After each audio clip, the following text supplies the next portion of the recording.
Welcome, Taurus Ascendant, Taurus Rising. This is your place to be. I am G, all astrology. We go over your frequency grid. We take a walk energetically through the energies, the cosmic emanations, through all the flow, the universal flow for everything that's coming through just for you. We're going to take a look at the rest of August. We're going to talk about the beginning of September. Stay close by, keep your seatbelts on, keep your ears peeled, keep your eyes open, be open and flexible to learning. We've got Uranus stationing and then going retro, taking a walk backwards. We're going to find out what areas of your life. Ask yourself, what happened in 2020, April, May, June, July? There was a running theme going on. Now, whether you are a Taurus Ascendant, Taurus Sun, a Taurus Moon, if you don't know what some of these things are, comment your stuff below, your birth digits. I can help you figure all that out. Find your rising sign for you, give you more information, helps you to receive information, energetic frequencies, and their cycles, their timing. It's just like the weather. You look at the weather report, you've got Monday, Tuesday, Wednesday, Thursday. Same thing with the planets. Same thing with their personalities. Same thing with their emanations. Seeing the planets and understanding that they emit, when they emit these rays, these frequencies, these vibrations that come down, they have a certain quality. They have certain traits and characteristics. Understanding those traits and characteristics, we can then better see what kind of energetic weather we're going to be immersed in. So knowing that you need to wear boots, or that you need to have on gloves, or that you need to be wearing shorts or winter coat even, it's kind of the same thing. It's energetic weather. What's the weather going to be? That's all it is. That's all it is.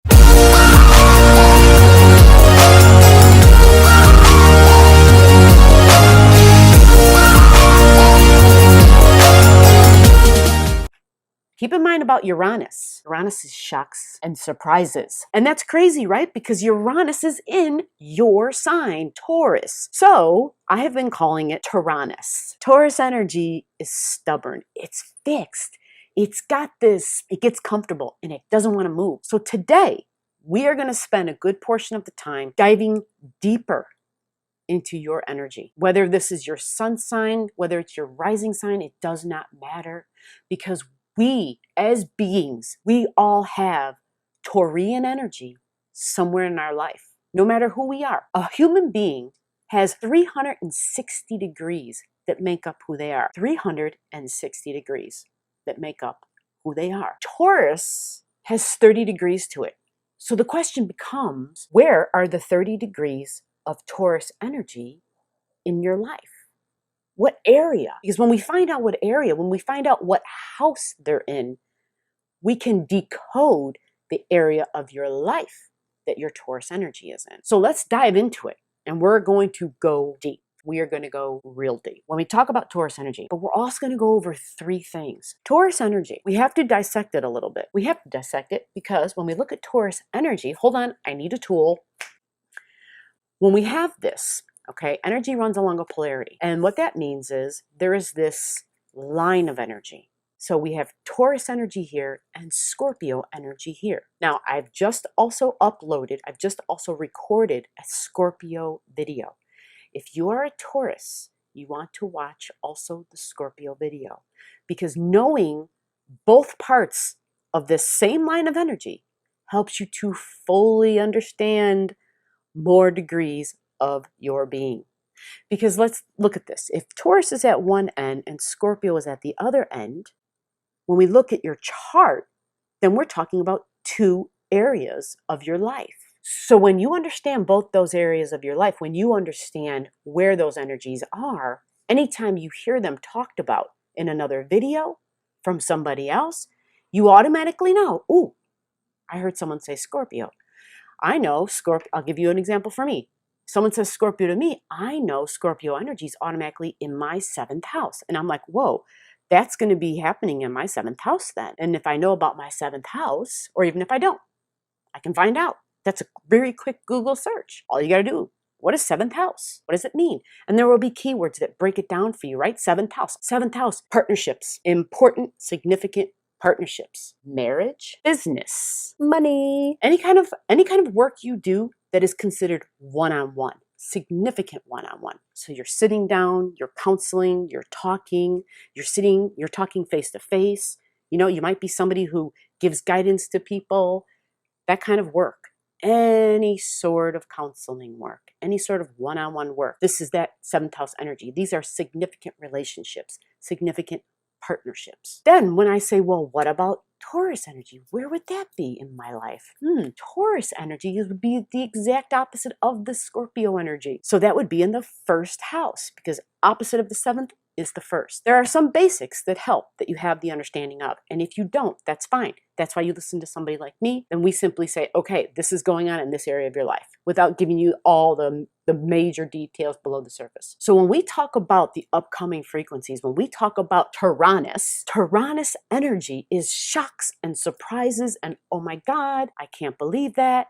And sometimes it can be the deer coming in through the windshield. I just got a message the other day. They were watching the full moon video for, August. I got into a car accident. You know, somebody had crashed into my car. Another example, it doesn't have to be a deer or a deer through the windshield. It can be another vehicle smashing into your vehicle, but it doesn't always have to be that horrible. That kind of energy would be the square energy, where it creates testing and tension. So finding out how the angles set up, the degrees, that's why we give the degrees, so that we can dive deeper into all that. Taurus, very fixed earth energy. So its energy is fixed, okay? There is the fixed energy, there is the mutable energy, and there is the cardinal energy. 3 types of energy: fixed, cardinal, and mutable. Fixed is, well, just like it sounds. It's the bull in the pasture. It refuses to move. It has no plan on moving. It's comfortable. It says, get away from me. I'm fine. I'm really having a good time all by myself here.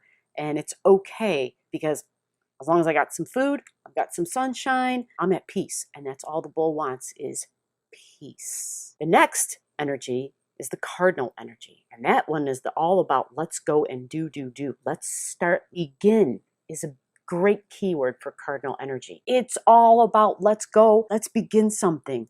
Let's be busy. The movers and the shakers. Cardinal energy, mutable energy. Mutable energy is all about being able to sometimes be fixed, being able to sometimes be the mover and the shaker, and being able to fluctuate between both of those. It's mutable, right? It's malleable, it's changeable, it's not fixed. It bothers it a little bit, because fixed would be boring. Mutable is like, oh yeah, I'm always changing, I'm always moving, I'm always shaking up, right? I get some diversity, I get some variety. That is mutable energy. And so, not to confuse you or go any deeper, so the fixed signs, there are 4 signs that go into those 3 types of energies. So we've got the sign of Taurus, which is fixed, all right? But we also have some other signs. Taurus is on the one end, Scorpio is at the other end. Now, we have something in astrology we call a fixed cross. On the fixed cross are 4, right? 4 of the signs. So we've got Taurus, Scorpio, Leo, and down below, at the opposite of Leo, is Aquarius energy. So those are the 4 fixed signs, and they make up the fixed cross. What this means is that in their own ways, they are very fixed. So for Taurus energy, it's fixed earth. Earth meaning material and tangible. So in other words, the Taurus might not like you touching their things. They take very good care of their things. They value things. They will spend money on quality. Taurus loves quality. High quality items. Taurus is all about something of value, but it goes beyond the material realm. It can be food, perfumes, visuals, because Venus rules this sign. Fine art. It can look at something that is aesthetically beautiful. It wants to be aesthetically beautiful. It wants to create objects, create things, create food, create something that is aesthetically beautiful. Even touching, textiles, clothing. Think of Venus. Venus rules Taurus. And Venus is like, oh yeah, she likes the accessories, makeup, shoes, hair. That is Venus energy. And so Venus is all about that.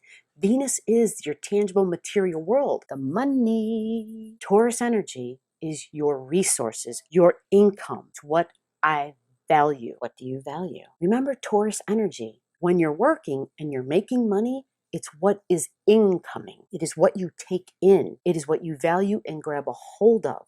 That's Taurus energy. And it's fixed energy. So it doesn't want to let go. It refuses to let go. It's like, hell no, give me that back. That's Taurus energy. First of all, it's got a lot of patience, lots of patience, and it's got great endurance. So it's got the endurance to get stuff done, because if it begins a project, it will see it to the end, because it likes completion. It likes, in its mind, that's the beauty of it. That is beauty, symmetry, a balance. To leave, to begin something, then walk away, and then it's just kind of dangling and hanging.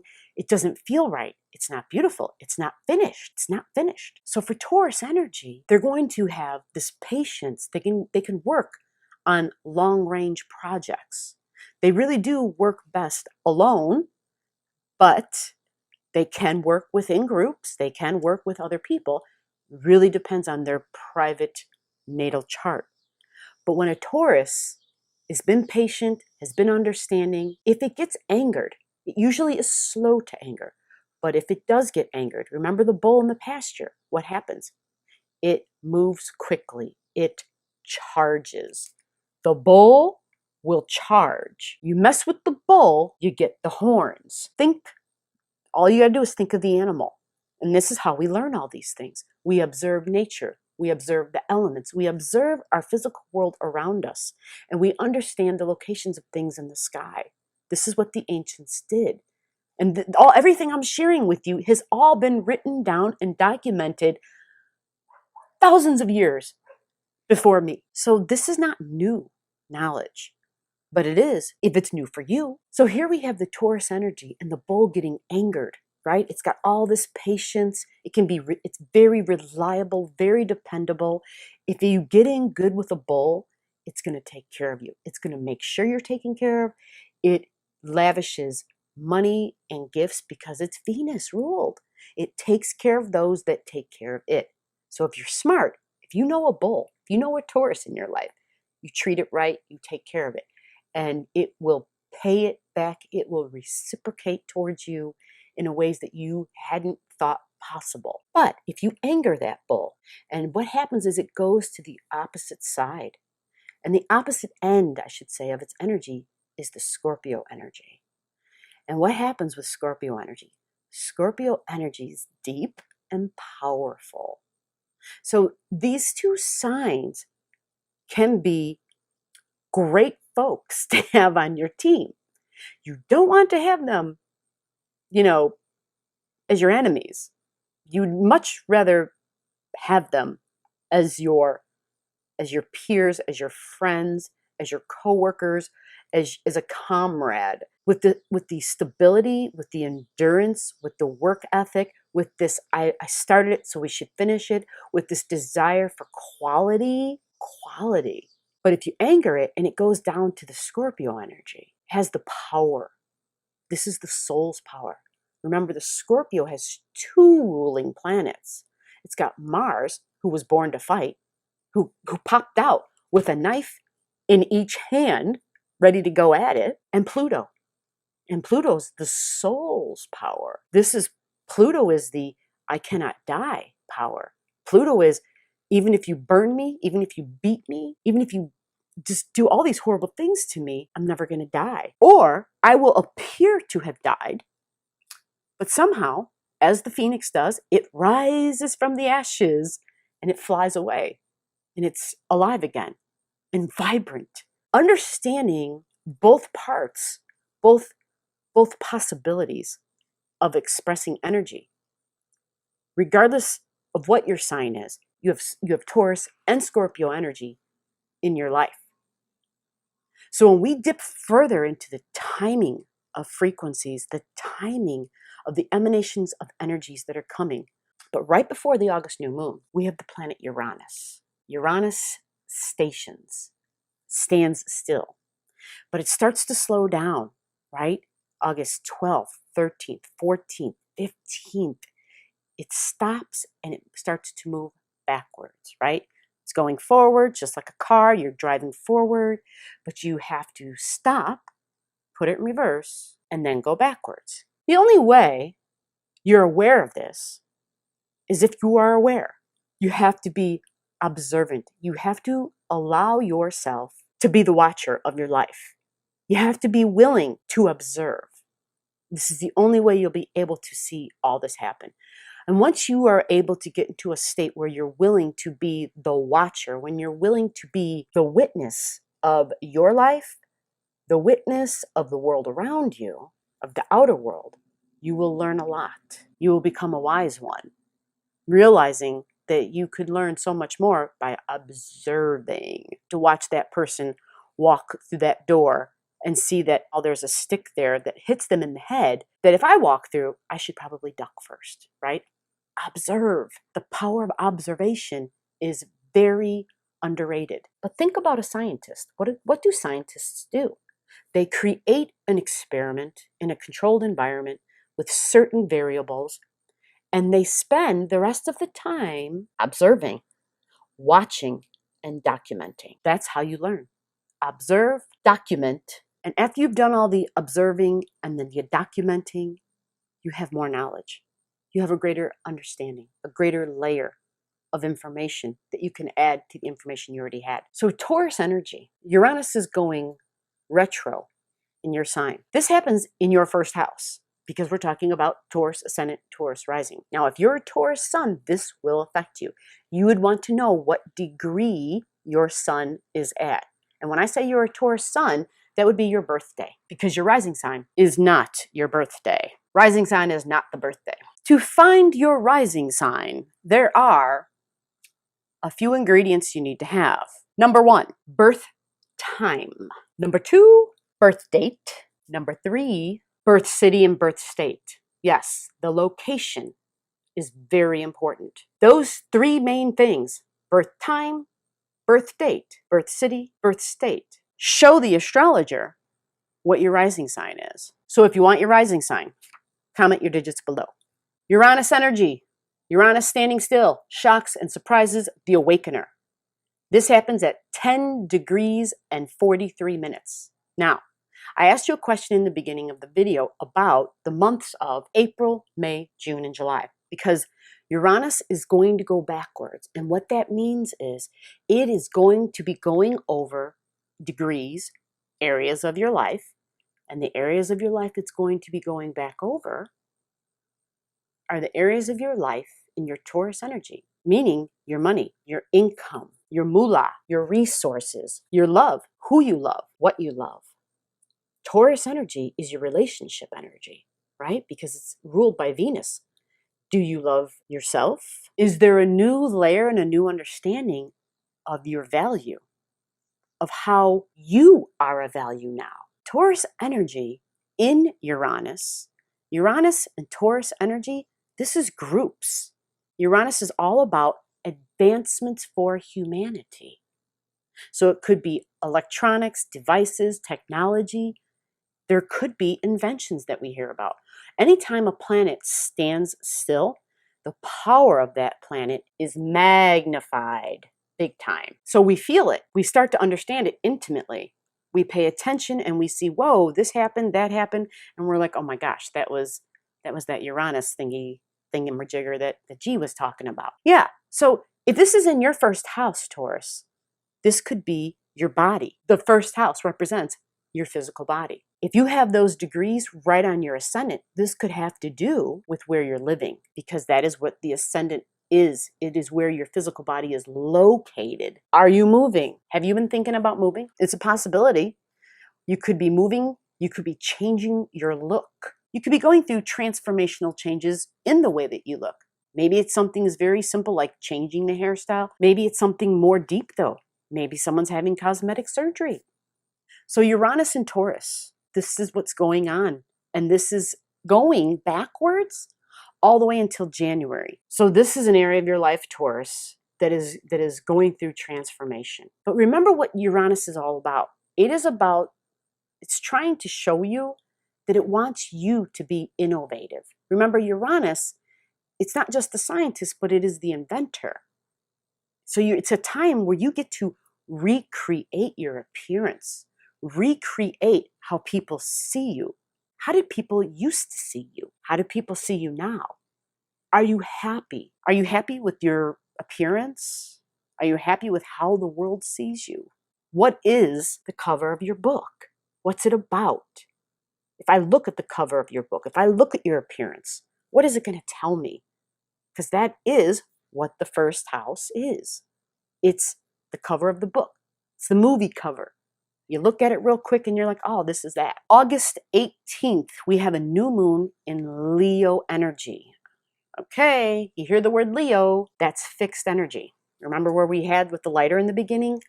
Taurus, Scorpio, Leo, and Aquarius down there. This is all very significant. You see the theme happening? Uranus is in the sign of Taurus, a fixed sign. So there's a lot of fixed energies that are being worked over here, that are changing, that are being transformed. The idea is to get you to stop using the same old cookie cutter when you're making cookies. Throw that cookie cutter out and start creating your own shapes. That's what Uranus wants you to do. It wants you to be unique. It wants you to shine. And it sends you information, Taurus. This is what it's doing because it's in your sign. This is all about you being transformed because it wants the highest and the best for you. Uranus energy is the cosmos, is divine downloads. Take this energy. How wonderful are you at being receptive, about taking in? Because that's what it's transforming. Your ability to take in, your ability to receive. This is what you're going through. This is a big part of your transformation. It isn't just physical. It is your ability to receive because it's in Taurus, it's in money. And this is all about what I'm taking in. But it's not just money. It's not just money. How about love? Your ability to receive love. Your ability to be cherished by somebody else.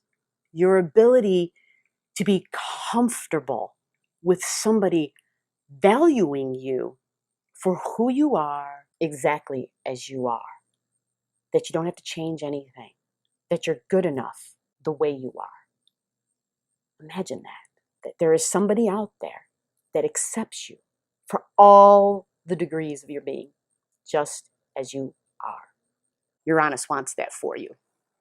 So Uranus is making some changes. Where's my notes? They're here somewhere. Although I'd have the chart right in front of me. Hold on a minute. Think about when we talk about self-love and we talk about valuing self, loving thyself.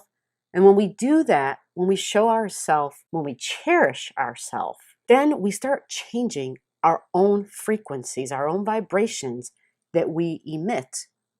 And when we change what we put out, remember energy? What is it? Energy is a boomerang. So what you have put out there comes back to you, right? So your Leo energy is in your fourth house. This is about home. This is about family. This is all about, fourth house matters, right? Fourth house, you've got Leo there.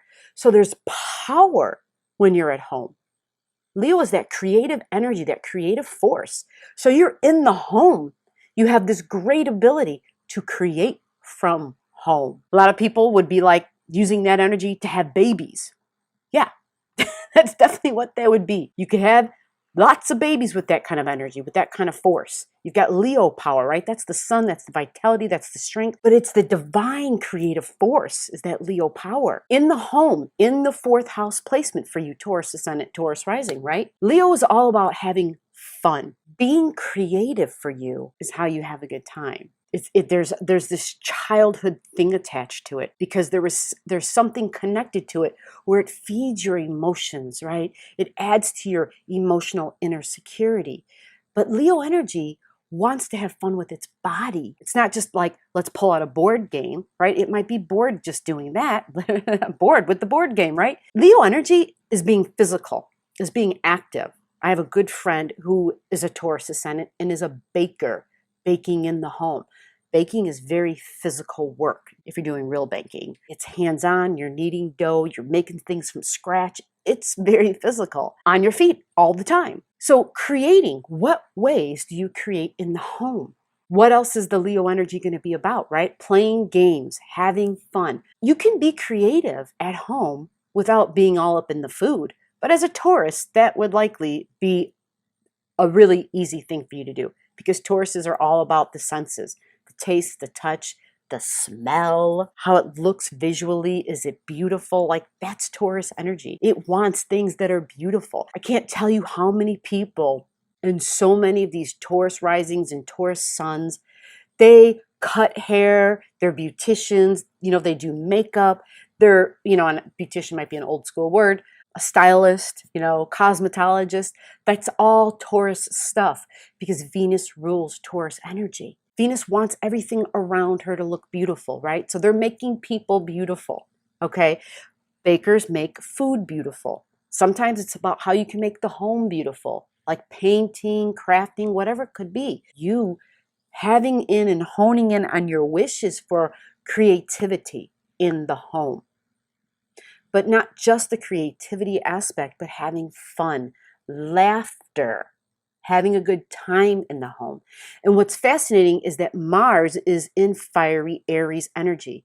So what that means is the Mars energy, the planet Mars, lights up the Leo energy. I mean, Mars is assisting beautiful, beautiful trine energy to your fourth house, because Mars is trining Mercury. There's a video out about that already. If you haven't watched it, you need to go watch it, because it breaks it all down like deep. It shows you the chart and it shows you all the lines I'm talking about. But it's wonderful because it's using the Martian energy with this creative force. It's combining the Martian, like, let's do, and then saying, okay, we are going to give it a creative outlet. So this could be a super beautiful creative time. So you want to be able to figure out a way in which you're going to channel your Martian energy. September is right at the beginning of September. We have a full moon. The end of August is a tricky month. There's combative Mars squaring Saturn, squaring Pluto, squaring Jupiter. Like, this is going to be for the next 5 months. This isn't really anything new. I've been talking about this for the last couple of months, trying to give everyone a heads up that this energy is coming. So in a nutshell, all you got to know is, where is your Capricorn energy? Because Mars and Aries energy squares the Capricorn energy of your life. And Capricorn energy represents our work, okay? And so when we look at that, we get challenged, because that's what a square means. It means it sends a challenge. In the work areas for the Taurus, ascendant Taurus rising, your Capricorn energy is going to be in your 9th house. So your 9th house is your beliefs about work, your beliefs about traveling, your beliefs about higher learning, furthering your education, traveling far, far away, right? It's also the house of law, all right? So when Mars sets up this square, be careful with what you're doing at this time. Make sure you're doing things by the book. You don't want to do anything where you're cheating or that you're taking shortcuts, because Capricorn energy insists that you do things by the book. And if you don't do things by the book, it won't be good, especially with Mars squaring. All right, there's this part of your ego, your Martian energy, that says, oh, but I can do that. I can do that. It'll be fine. Because Mars doesn't really think things through. So it just goes ahead and does. But when you're squaring with the Capricorn energy, remember, Saturn is its ruler.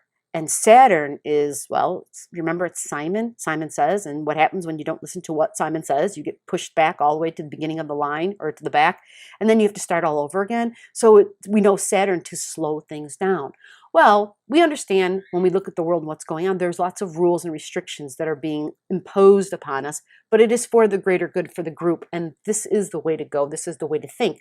Mars doesn't really like to think. It likes to just go, go, go, go, go. When we see that Mars is squaring your 9th house of traveling long distances and long journeys, just, be smart and just tell yourself, okay, obviously, that's a wrap for right now. I'm not going to be taking any long journeys, right? It doesn't make any sense. Right, because we're following the North Node. But what does this have to do with the September full moon? When you understand the end of August energies and how Mars is squaring things, but right after the full moon, literally like 3 days later, because the full moon is on the 3rd of September, like 4 days later, Mars stands still. Now, remember what I spoke about Uranus and how when a planet slows down and stands still, you feel its energy much stronger. Well, Mars is a trigger planet. It is considered a malefic trigger planet. Malefic means not so great. is it makes things really uncomfortable. And it's like this force energy, this might, this fight. So it's like, okay, great. Do I really want to feel that? Well, it's adding stress and tension. When we have the full moon, we're already feeling it because Mars has slowed down a lot. The last week of August, we're going to be feeling this fight mentality, this, oh my gosh, you want me to do this, but I want to do this. And we're going to want to fight back. Our bodies are going to feel even stronger, even more invigorated, even more willing to fight and to just not sit down. Use our bodies to stand up and say what we want to say. Remember, folks, we are these divine life beings in these physical, limited bodies. Good portion of what we're doing here is to observe the personality and observe the body. The more you can be the watcher, the more you will succeed. I can't stress that enough.